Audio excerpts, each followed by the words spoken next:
So, అమ్మ మీరు ఈ తోడు నీడ స్టార్ట్ చేసిన తర్వాత మీకెదురైన పెద్ద సవాలేంటి? వాటిని ఎలా ఎదుర్కొన్నారు? దాని గురించి చెప్పండి. మొట్టమొదట్లో స్టార్టింగ్‌లో నేను ఎదుర్కొన్న సవాలేంటంటే, పిల్లల యాక్సెప్టెన్స్ లేకపోవటం. హ్మ్.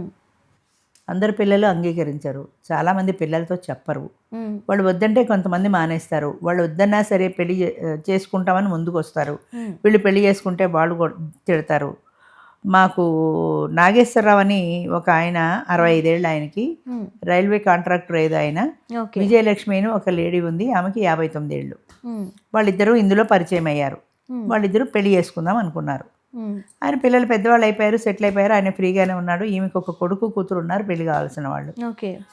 ఆమె వాళ్ళతో చెప్పడానికి సిగ్గుపడింది. జనరల్‌గా ఆడవాళ్ళు నేను మళ్ళీ పెళ్లి చేసుకుంటా, నాకు మగతోడు కావాలని చెప్పడానికి సిగ్గుపడతారు ఎవరైనా. అవునవును. అంచేత ఆవిడ కూడా సిగ్గుపడింది. చెప్పా పెట్టకుండా ఒకరోజు డిసైడ్ చేసుకున్నారు పెళ్లి చేసుకుందామని. వినాయకుడి గుడికెళ్ళి అక్కడ పెళ్లి చేసుకున్నారు. ఓకే. ఆ వినాయకుడి గుడికి మా ఫ్రెండ్స్ నలుగురు, ఐదుగురు మా మెంబర్స్ కూడా వెళ్ళారు. హ్మ్. అయిపోయింది, పెళ్లయిపోయింది. ఆవిడ చిన్న బ్యాగ్‌లో ఊరెళ్తున్నానని అబద్ధం చెప్పి పిల్లలకి బ్యాగ్ సర్దుకొనొచ్చింది. ఆ బ్యాగ్ తీసుకొని ఆయన ఇంటికెళ్ళిపోయింది. హ్మ్.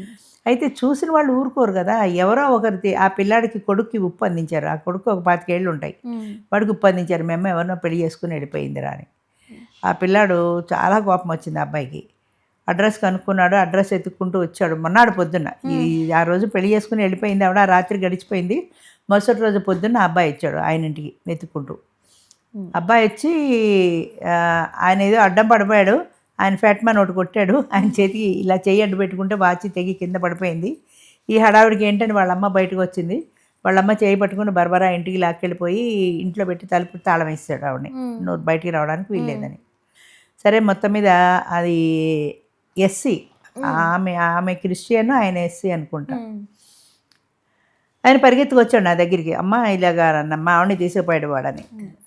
సరే వెడదామంటే మా వాళ్ళు వద్దన్నారు. ఎందుకంటే ఎస్సీ అట్రాసిటీ కేసు పెడితే నీకు బెయిల్ కూడా దొరకదు. ఎందుకొచ్చింది ఈ వయసులో, నాకు అప్పటికే 62 ఏళ్ళు. హ్మ్. ఈ వయసులో నీకు అవసరమా? పరిచయ వేదికే గానీ పెళ్లితో మనకి సంబంధం లేదు. ఉంటారో ఊడతారో వాళ్ళది. మనకెందుకు వదిలేయి అన్నారు. హ్మ్. అయితే నా సమస్య ఏంటంటే ఇది స్టార్ట్ చేసిన కొత్తలో ఒక ఏడాదికే జరిగింది ఇన్సిడెంట్. వదిలేస్తే మెసేజ్ ఏమని వెళ్తుంది సొసైటీకి? పిల్లల్ని కాదని పెళ్లి చేసుకుంటే వాళ్ళు ఒప్పుకోకపోతే కష్టం. హ్మ్.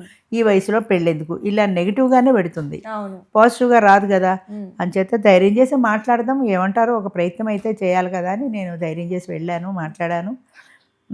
వాళ్ళ అబ్బాయి ఏదో సరే అయిపోయిందది మాట్లాడాము. నేనేం చెప్పానంటే ఆవిడకి కూడా ఏం చెప్పానంటే కొన్నాళ్ళు ఊరుకోండి. హ్మ్. పిల్లల్ని కాస్త ఆలోచించుకోనివ్వండి. పిల్లలకి ఏం చెప్పానంటే మీ అమ్మ ఎలా ఏడుస్తుందో చూసారు కదా! ఆవిడ ఏడుస్తూ ఏదో మీరు చెప్పిన ఈ సో కాల్డ్ పరువును దక్కించుకుంటారా? లేదా ఆవిడ కుంగి కృషించి నశించి చచ్చిపోతుంది చివరికి మీరు కాదన్నారంటే హ్మ్. మీ పరువు నిలబడిందని మీరే ఆలోచించుకోండి అని చెప్పి అమ్మ నువ్వు కూడా కొన్నాళ్ళు ఊరుకో అని ఆవిడకి చెప్పేసి వచ్చేసాను. ఓకే. కానీ ఒక్కరోజు కలిసి ఉండేటప్పటికి వాళ్ళిద్దరూ విడిగా ఉండలేకపోయారు. ఈ 65 ఏళ్ళ ఆయన, 59 ఏళ్ళ ఆవిడ. హ్మ్. ఉండలేక వాళ్ళిద్దరూ కలిసి నాకు ఫోన్ చేశారు. హ్మ్. అప్పుడు నేను ఇది మన హెల్పేజ్ ఇండియా వాళ్ళది ఏదో ప్రోగ్రామ్ ట్రైనింగ్ ప్రోగ్రామ్ అవుతుంటే నేను ఊళ్ళో లేను, ఊరికెళ్ళాను. అక్కడికి ఫోన్ చేశారు. ఫోన్ చేసి ఏం చెప్పారంటే, "అమ్మ మేము పారిపోతున్నాం. హ్మ్. మేము విడిగా ఉండలేము. కలిసి ఉండడానికి పిల్లలు ఒప్పుకోలేదు. మేమిద్దరం ఈ ఊరు వదిలిపెట్టి వెళ్ళిపోతున్నాము ఎక్కడికో" అని చెప్పేసారు. వెళ్ళిపోయారు కూడా వాళ్ళు. హ్మ్. ఆ వెళ్ళిపోవడానికి డబ్బులు కావాలి కదా! హ్మ్. మా మెంబర్ ఒక ఆయన దగ్గరికెళ్ళి ఆయన దగ్గర ఓ 10,000 అప్పు తీసుకొని వెళ్ళిపోయారు. హ్మ్. మొత్తం మీద వెళ్ళిపోయారు. ఆయనది నేటివ్ శ్రీకాకుళమో ఎక్కడో, శ్రీకాకుళం దగ్గరికెళ్ళిపోయారు వాళ్ళు. హ్మ్.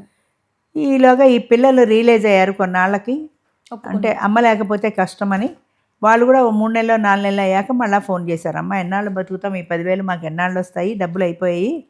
ఆ ఊళ్ళో ఉంటే ఏదో సంపాదించుకోగలుగుతాము. ఈ ఊళ్ళో కాదు మేము ధైర్యం చేసి వస్తాము. మేము తిరగబడతాం పిల్లలతో. వాళ్ళు రావద్దంటే మేము వేరే ఇల్లు తీసుకొని కాపురం పెట్టుకుంటామన్నారు." సరే వచ్చారు. పిల్లలు కూడా రియలైజ్ అయ్యారు. యాక్సెప్ట్ చేశారు. మొత్తం మీద అందరూ హ్యాపీగా ఉన్నారు.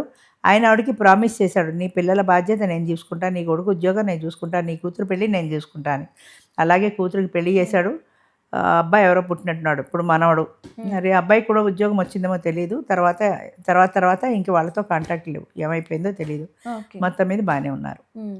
సో అది మొట్టమొదట పెళ్ళైన ఏడాదికే నేను ఎదుర్కొన్న సంఘటన. ఆ తర్వాత అలాంటివి చిల్లరమల్లరగా చాలా జరిగాయి. అంటే కొత్తలో పిల్లలు ఎదిరించేవాళ్ళు. ఇది చేసి నేను తగలేస్తున్నాను హ్మ్. సమాజానని పిల్లలు నా మీదకి యుద్ధానికి వచ్చిన సందర్భాలు చాలా ఉన్నాయి. ఓకే. అయినా ధైర్యంగా నేను ఒంటరిగానే నిలబడ్డాను అలాగా. పోను పోను పిల్లల్లో కూడా కొంచెం మార్పొచ్చింది ఈ 10 ఏళ్లలో. హ్మ్. అంటే వాళ్ళకి కూడా ఒక తోడు అవసరం ఉంటుంది. 50 ఏళ్ళకి 60 ఏళ్ళకి అంటే ఈ రోజుల్లో ఇంకా అంత ముసలి వాళ్ళ కింద రారు. అంచేత ఈ రోజుల్లో మనం చేసే బదులు ఎవరో ఒకరు చేస్తే మనసు మేము పోయిందిలే అని వాళ్ళు కూడా పిల్లలు యాక్సెప్ట్ చేస్తున్నారు. కొంతమంది పిల్లలు దగ్గరుండి పేరెంట్స్ని తీసుకొస్తున్నారు సంబంధాలకి. మా అమ్మకి పెళ్లి కావాలని, మా నాన్నకి పెళ్లి కావాలని పిల్లలు కూడా చాలా వరకు యాక్సెప్ట్ చేస్తున్నారు. It is a social change. అంటే స్టార్టింగ్లో యాక్సెప్ట్ చేయలేదు కానీ ఇప్పుడు పిల్లలు కూడా అర్థం చేసుకుని ముందుకు వస్తున్నారు, ఒప్పుకుంటున్నారు. అది ప్లస్ పాయింట్.